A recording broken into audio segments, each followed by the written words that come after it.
Draymond Green. It was about time. Draymond saved his best performance for the closeout game on the road against the best defensive team in the league. I'm so glad that he could have a game like that to hang his hat on in these finals. I'm glad this wasn't Draymond had a terrible finals. No, he was really, really good last night. Greater. I know a lot of people would go to Andrew Wiggins and play the defense on Tatum and throughout. I'm going to Steve Kerr. And this is more a cumulative award for, his work throughout. Steve Kerr, 5-time champion as a player, 4-time champion as a coach. What he did with Draymond when he took him out of the game in the fourth quarter, but then he brought him back in. Every move he made seemed to work in these finals. He deserves his props. But no one deserves more props than the greatest, Steph Curry. He had never, in his career to this point, been the best player in the finals, and because of that, they won the finals. Not in 15, it didn't happen. LeBron was better than him. Not in 16, they lost. 17 and 18, it was KD.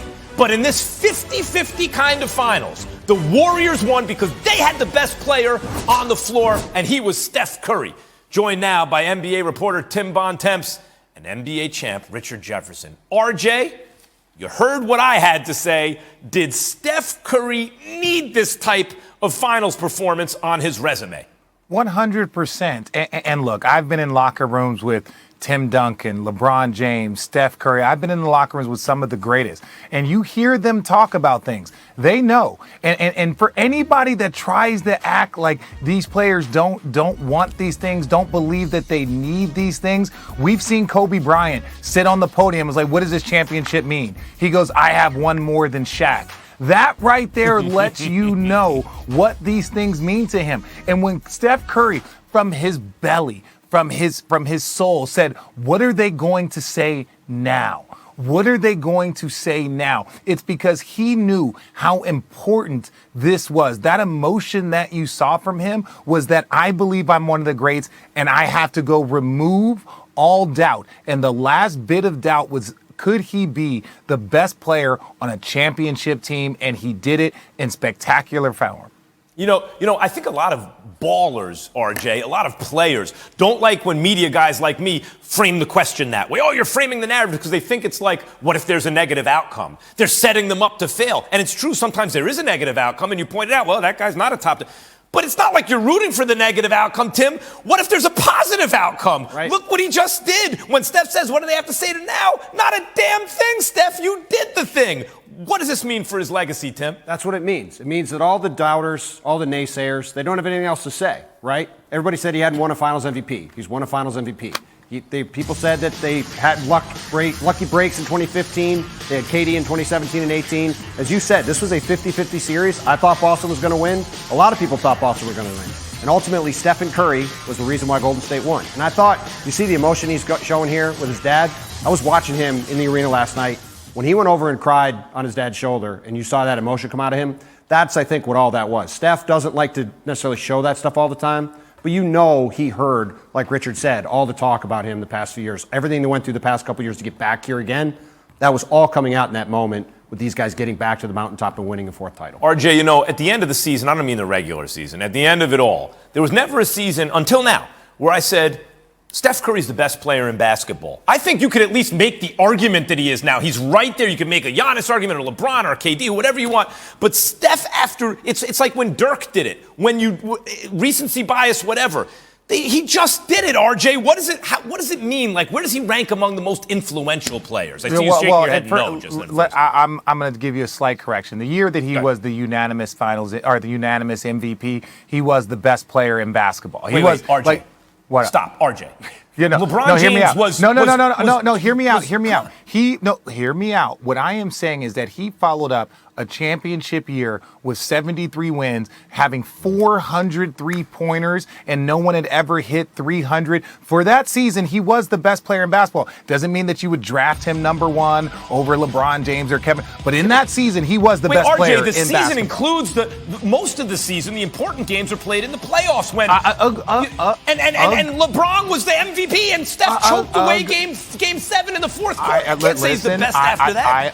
I understand that. It's not a start to finish. You can be the best player in basketball and not win a championship that year because we've seen LeBron James do it Not if you're on a 73-win team, you can't. Nope. Not if you're on the best team in basketball in the regular season. So Max, we have a point. That's not what we're referencing right now. We're going to stay on the topic here. And on the topic, I'm a little caffeinated right now. No, listen, me and you both, because me and you could go down this route and it would be awesome. But I just think for him, when you look at what he's able to do and how he's playing, when you start listing him on the levels with the greats, he belongs there. He belonged there before this, but they know that. These guys know that. Tim Duncan wanted to get 5. Kobe wanted to get 6. These things, they're counting these things. I've seen MJ give interviews early on in his career when he was, Magic has 5 championships. Yeah, but he never won 3 in a row. And then when he won 6, that was to make sure he had more than Magic's 5. Like, there is a competitiveness amongst the greats. And for anybody that doesn't believe Steph, he says he's the petty king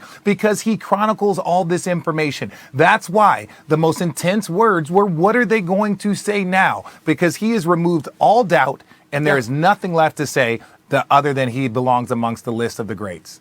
Right, because Tim, unlike in 2016, at the end of the season, he was still standing. All right, look, Tim, when we talk about influential players. Oh, look at this guy. That's right. I was there for that. I remember the celebration. When you talk about influential players in the history of the NBA, you think about Kareem. Oh, you're not allowed to dunk anymore, right? Because you're changing with nothing we can do. Yep. Steph and Mark Jackson deserves credit even before Steve Kerr, because a lot of coaches would be like, wait, the 3-point line's there. What are you doing way back there? Steph had a big imagination and changed the. Where is he among the most influential players ever? Oh, he has to be right at the top of the list, and maybe not at the very top, but he's in the conversation because of what he's done to the offensive revolution in the league, right? You look at that series last night, Kevon Looney, I thought, said something really interesting where he said, not only has Steph revolutionized the way that people play offense in terms of shooting threes, he's also revolutionized the way power forwards and centers have to be deployed on the court because you have to go out to the perimeter and guard him in ways you've never seen before.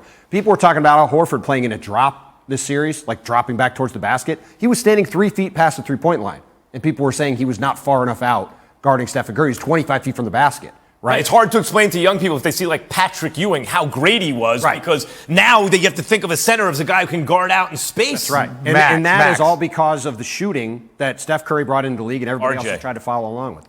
No, the last thing I want to say this, and I know we're going to sit here and talk about Steph, but we've seen what this team looked like without Klay Thompson.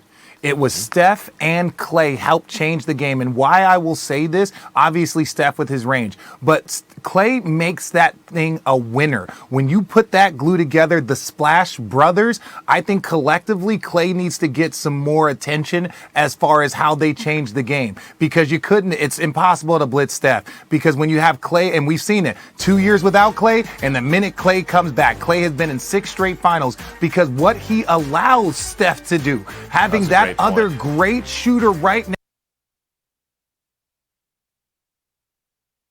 team to win a championship, like being a predominantly 3-point shooting team. We had never seen it in 2015. And he might be the greatest shooter of all time, but you also have to make an argument that he has one of the 5 best shooters in NBA history next to him. So the combination of those two changed the game. It wasn't just Steph. Steph is the guy. Steph is the greatest shooter we've ever seen. We can talk We're going to talk trios in a little while because Draymond allows them to play that way too. 5 out. No question, it works together as a unit. Jump shooting teams can't win, unless you have the 2 greatest shooters of all time. And Steph together. All right, RJ, real quick. What is Steph winning another title? This is already almost a day old, so we have to. What does it mean for Kevin Durant? Look, one thing that I've been fortunate enough to be around players, and I don't know Kevin Durant personally, I think these players don't have much of a rear view mirror. A lot of these guys are so focused on looking forward. If anything, this motivates Kevin Durant.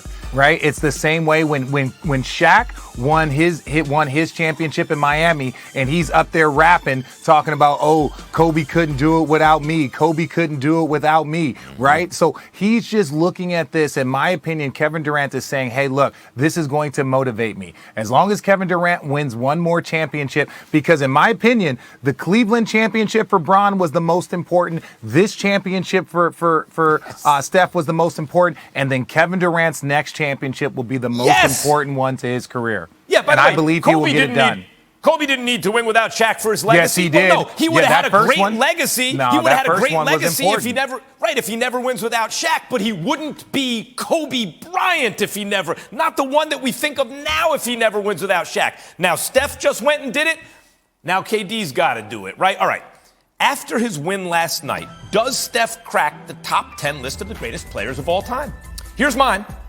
Now, this is now the official list, so pay attention. All right. Number 1 is Michael Jordan. It's uncontroversial. Number 2 is LeBron James, and then Kareem. Then Bill Russell and Wilt Chamberlain, and I feel very good about the order there, 1, 2, 3, 4, 5. The next, I shuffle these guys around all the time. It depends on what day I think about it, what I'm emphasizing more. I tend to value peak performance over longevity, provided you have a long enough career. Shaq, Kobe, Bird, Magic, Duncan. And you could flip Magic and Bird if you want. Bird at his best was considered a better player than Magic. Magic had a longer career as a great player than Bird.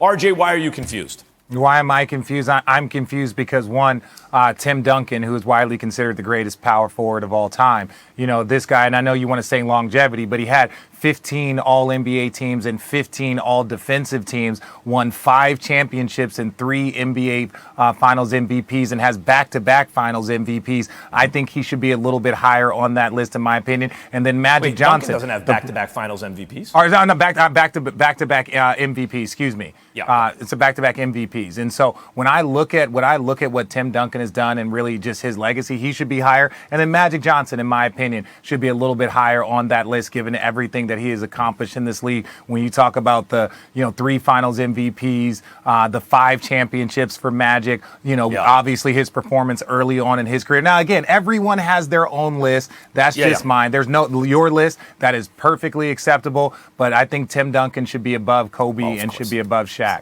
Yeah, when someone wins a lot of championships with a guy, of course, they think they should. I'm with RJ. Unquestionably, Tim Duncan should be ahead of all four of those guys on that side of the list. I think he should be at least 6th.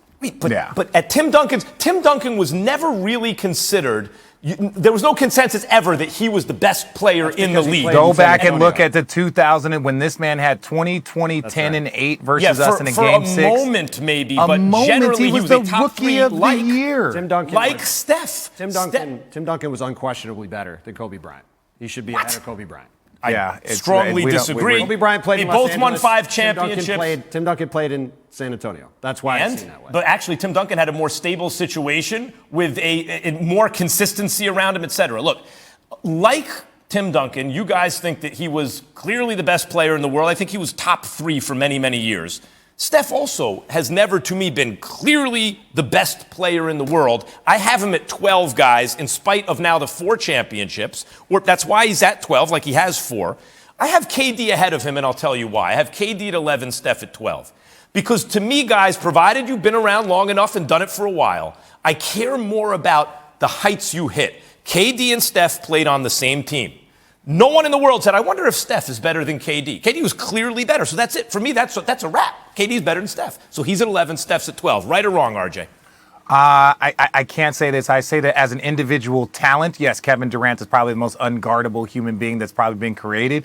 But as far as when you look at when you're talking about greatness, it's culture building, it's consistency, it's temperament, it's coachability, it's consistency. And Steph Curry, like you said, he has won a championship without KD. He's won a championship after KD, and KD has not won a championship not on the team with Steph. And that doesn't mean he's not great. That doesn't mean any of this. But I'm saying if we're talking about building teams and winning championships, his resume looks more like one that you would pick over Kevin Durant. And I got a party to go to because my season's over. My season's over. So I know I didn't win anything, but we're going to celebrate NBA Today coming up next. We're going to have a lot of fun. All right. You can walk off if you need to. Okay, thank you. I'm off because I got to start my party. You got it. All right, you guys are out, man. You guys party have a anyway. good day. Connected. Thanks, RJ. And by the way, Tim, I think that is the best argument for Steph. It's not a one-on-one sport. It's a team game. And his effect on the culture of a team, the reason KD wanted to play in Golden State is because Steph is there. The reason they would, without Steph, none of this happens. That is the best argument to put him in the top 10 already. I think he will be in the top 10 eventually. Look, he's 34. I think Duncan's out of there, by the way. Well, listen, he's 34, and he's got a long way to go still, right? He just won Finals MVP. He's one of the top 5 players in the league. Yeah. There's a lot left for Steph Curry to go in his story.